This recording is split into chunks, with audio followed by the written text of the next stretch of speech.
कहानी की शुरुआत होती है एक प्लेन से जिसमें किम नाम का एक डॉक्टर कोरिया वापस जा रहा था। फिर एक एयर होस्टेस ने उसका ऑटोग्राफ मांगा क्योंकि वो काफी मशहूर था। किम के साथ ही योंग सुन ने उसकी तस्वीर भी खींची। बाद में किम ने देखा कि उसकी बेटी यून जुंग ने उसके किसी भी मैसेज का जवाब नहीं दिया था। उस वक्त यून जुंग अपने दोस्त के साथ थी। उसे यकीन ही नहीं हो रहा था कि उसके पिता इतने मशहूर हैं। वो कभी यून जुंग से मिलने नहीं आते थे और इस बात पर उसके दोस्त उसका मजाक उड़ाया करते। इस बात से वो अक्सर काफी दुखी हो जाती। उधर किम ने वीआईपी गेट से जाने से मना कर दिया, इसलिए योंग सुन काफी चिढ़ गया। तभी रास्ते में उन्हें एक औरत दिखी जिसके बच्चे के गले में टॉफी अटक गई थी। किम ने बिना समय गवाए तुरंत उस बच्चे की मदद की और फिर तस्वीर खिंचवाए बिना ही निकल गया। उसने अपनी बेटी को फोन किया लेकिन कोई जवाब नहीं आया। फिर गेट से बाहर निकलते ही उसने देखा कि योंग सुन ने उसे बिना बताए एक प्रेस कॉन्फ्रेंस बुला रखी थी। खैर उसने रिपोर्टर्स को यूएन के साथ चल रहे काम के बारे में बताया और यही खबर जब टीवी पर आई तो यून जुंग और उसके दोस्तों को यकीन हो गया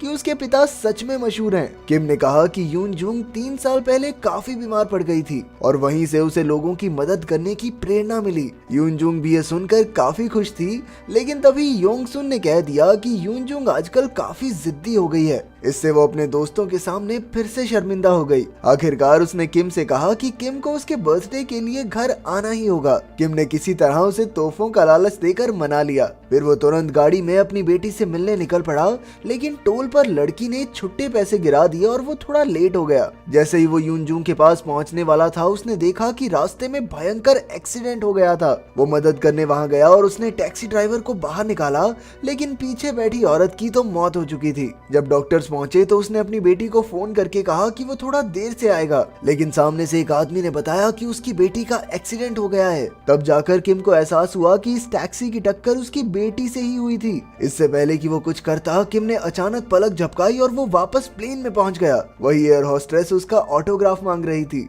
और फिर एक एक करके सारी चीजें फिर से होने लगी। किम को पहले ही पता था कि बच्चे के गले में टॉफी अटकने वाली है और ये भी कि बाहर प्रेस उसका इंतजार कर रही है। इस बार वो इतना बौखला गया कि इंटरव्यू बीच में ही छोड़कर भाग आया। उसने यून जुंग को कहा भी कि वो खुद उसे लेने आएगा, वो बाहर ना निकले, लेकिन वो नहीं मानी। किम ने गाड़ी चलाते हुए उसे फोन किया, लेकिन जब उसकी बेटी ने जवाब नहीं दिया तो इस बार वो छुट्टे लेने के लिए भी नहीं रुका। लेकिन जब तक वो एक्सीडेंट की जगह पहुंचा तब तक यून जुंग मर चुकी थी। जैसे ही वो अपने घुटनों पर गिरा, उसका दिन एक बार फिर से शुरू हो गया। इस बार वो बिना समय गवाए भागा और रास्ते में बच्चे की टॉफी भी छीन ली। वीआईपी गेट से होते हुए वो अपनी गाड़ी तक पहुंचा और यून जुंग से कहा कि वो आज नहीं मिल सकते, लेकिन उसकी बेटी नाराज होकर कहने लगी कि वो उससे नफरत करती है। वो कहने लगी कि वो चाहे आए या ना आए, लेकिन वो उसका वहाँ इंतजार जरूर करेगी। किम ने काफी तेज गाड़ी भगाई और बिना टोल दिए ही भाग निकला, लेकिन इस बार वो गलत रास्ते में फंस गया और जब तक वो पहुंचा तब तक एक्सीडेंट हो चुका था।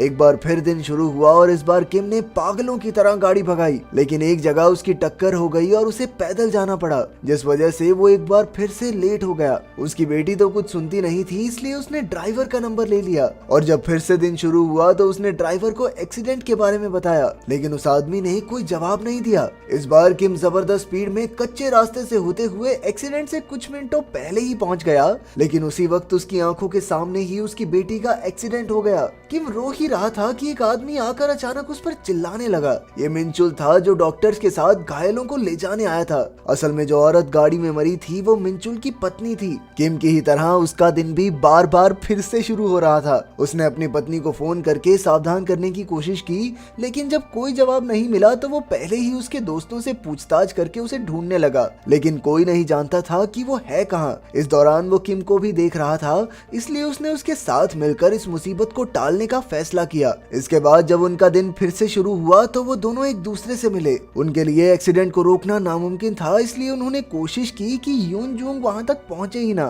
फिर जब दिन शुरू हुआ तो किम ने प्रेस कॉन्फ्रेंस में यून जुंग से कहा कि वो मिलने की जगह को बदल रहा है। यून जुंग ये सब टीवी पर सुनकर फिर से गुस्सा हो गई और अपने पिता की बात नहीं मानी। इसके बाद किम ने उस टैक्सी वाली औरत मिक्यूंग को फोन किया, क्योंकि वो मिंचुल से लड़ाई की वजह से उसका फोन नहीं उठा रही थी। किम ने उसे एक्सीडेंट के बारे में सावधान करने की कोशिश की, लेकिन तब तक वो टैक्सी में बैठ चुकी थी और थोड़ी ही देर में आखिरकार एक्सीडेंट हो ही गया। जब दिन फिर से शुरू हुआ तो आदमियों ने अपनी तरकीब बदली। इस बार किम ने शुरुआत में ही जगह बदलने की बात नहीं की। उसने कहा कि वो यून जुंग से बेहद प्यार करता है और बड़े प्यार से उसे समझाते हुए कहा कि जगह बदल लेते हैं, बढ़िया रहेगा। आखिरकार यूनजुंग मान गई। उधर मिनचुल अपनी पत्नी को तो नहीं रोक सकता था, इसलिए उसने टैक्सी को रोकने का फैसला किया। उसने एक ईंट से अपना सर फोड़ा और पुलिस को उस टैक्सी का नंबर दे दिया ताकि वो उसे रोक ले। तब मिनचुल को याद आया कि उनकी बहस बच्चे को लेकर हुई थी। मिक्युंग बच्चा चाहती थी, लेकिन मिनचुल इसके लिए तैयार नहीं था। बहस के बाद मिक्युंग ने उससे कोई बात नहीं की। कुछ देर बाद पुलिस और किम एक्सीडेंट की जगह पहुंचे, लेकिन वहां कोई एक्सीडेंट हुआ ही नहीं। उन्हें लगा कि आखिरकार उन्होंने एक्सीडेंट होने से रोक लिया। फिर किम पार्क में अपनी बेटी से मिलने पहुंचा। उधर पुलिस को जब वो टैक्सी मिली तो ड्राइवर ने जबरदस्त स्पीड में गाड़ी भगा ली। मिनचुल को इसकी खबर मिली तो वो भी पार्क की तरफ भागा। किम पार्क में अपनी बेटी को ढूंढ रहा था, तभी उसे एक अनजान नंबर से फोन आया। ये वही टैक्सी वाला था। उसने कहा कि उसने प्रेस कॉन्फ्रेंस में जगह बदलने के बारे में सुन लिया था। अब वो यूनजुंग को सड़क की जगह पार्क में मारेगा, जैसे उसे 3 साल पहले ही मर जाना चाहिए था। ये सुनते ही किम बौखला कर अपनी बेटी को ढूंढने लगा और जैसे ही टैक्सी आई वो यूनजुंग के सामने कूद गया और तभी दिन की शुरुआत फिर से हो गई। इस बार मिनचुल ने उसे फोन करके बताया कि वो टैक्सी ड्राइवर जानबूझकर यूनजुंग और मिक्युंग को मार रहा है और उसके लिए भी ठीक वैसे ही दिन फिर से शुरू होता है जैसे उनके लिए, और इसी वजह से वो उसे रोक नहीं पा रहे। किम को एहसास हुआ कि 3 साल पहले यूनजुंग को दिल की बीमारी थी। उन्हें किसी और का दिल मिल भी गया था, लेकिन फिर उन्हें पता चला कि उस बच्चे के माँ बाप ने दिल दान करने से साफ मना कर दिया है। वहीं मिनचुल एम्बुलेंस चला रहा था जब एक गाड़ी से उसकी टक्कर होते होते बची, लेकिन गाड़ी सड़क से उतरकर पलट गई। मिनचुल घायलों को उसी हॉस्पिटल में ले आया जहां यूनजुंग दिल मिलने का इंतजार कर रही थी। अब मिनचुल ने पता लगाया कि उस गाड़ी में कैंगसिक नाम का एक आदमी था। कैंगसिक हर सुबह उठकर किम की खबर देखता और फिर अपना बदला लेने निकल पड़ता। आखिरकार किम कैंगसिक के घर पहुंचा, लेकिन घर एकदम खाली था।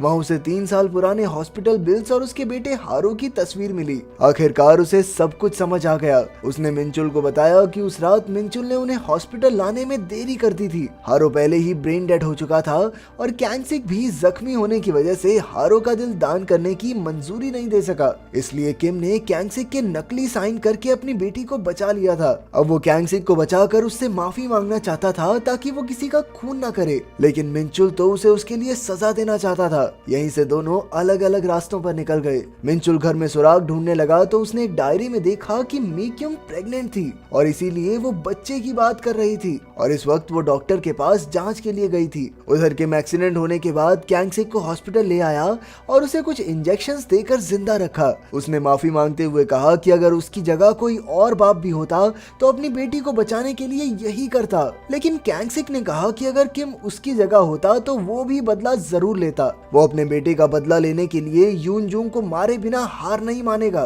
तभी वो अपनी आखिरी सांसें गिनने लगा और मिनचुल ने किम को बताया कि उसकी पत्नी मिल गई है। इस बार दिन पहले से ज्यादा लंबा चल रहा था, इसलिए किम को एहसास हुआ कि जैसे ही कैंगसिक की मौत होती है उसी के साथ दिन रीसेट होता है। जब दोबारा दिन शुरू हुआ तो मिनचुल ने कैंगसिक को पहले ही मार डालने का फैसला किया। किम ये जानता था, इसलिए उसने कैंगसिक को सावधान करने की कोशिश की, लेकिन तब तक मिनचुल ने टैक्सी में कैंगसिक पर वार कर दिया था। उसने कहा भी कि उसकी पत्नी प्रेग्नेंट है, लेकिन कैंगसिक को कोई फर्क नहीं पड़ा। कैंगसिक ने कहा कि उस रात मिनचुल पहले तो भाग गया था और फिर बाद में उन्हें बचाने आया था। अगर वो भागता नहीं तो आज शायद उसका बेटा हारो जिंदा होता।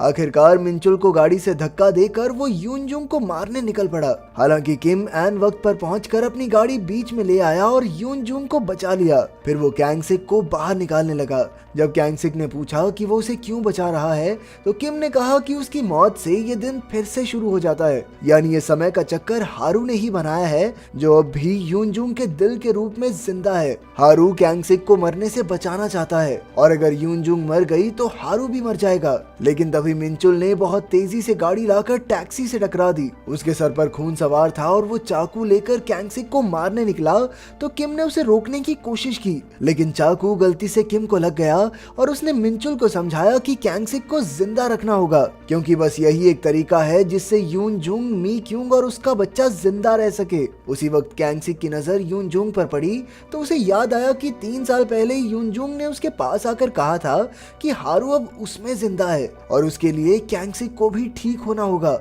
आखिरकार उसे यून जुंग में हारू दिखाई देने लगा और उसने यून जुंग को गले लगा लिया। तभी गाड़ी में आग लग गई और उसने ढाल बनकर यून जुंग की रक्षा की। इसी तरह उसकी मौत से दिन फिर से शुरू हो गया। ये उनका आखिरी मौका था क्योंकि अब उन तीनों को सही गलत का एहसास हो गया था। मिनचुल डॉक्टर के ऑफिस के बाहर मिक्यूंग से मिला और उससे दिल से माफी मांगकर बच्चे को अपनाने के लिए तैयार हो गया। उसने अपने होने वाले बच्चे का नाम हारू रखने का फैसला किया। वहीं कैंग सिक यून जुंग से मिला और उसे हारू की तस्वीर दिखाई। यून जुंग ने भी पूछा कि उसे सबसे ज्यादा क्या पसंद था। इस पर कैंग सिक ने कहा चॉकलेट। यून जुंग हंसने लगी क्योंकि पहले उसे चॉकलेट बिल्कुल पसंद नहीं थी, लेकिन सर्जरी के बाद उसका सिर्फ चॉकलेट खाने का ही दिल करता है। उधर जब एयरपोर्ट पर प्रेस कॉन्फ्रेंस हुई तो किम ने सारी दुनिया के सामने 3 साल पहले किया अपना गुनाह कबूल कर लिया। अगर वीडियो पसंद आई तो लाइक कर देना, चैनल को सब्सक्राइब कर देना। मिलते हैं अगली वीडियो में।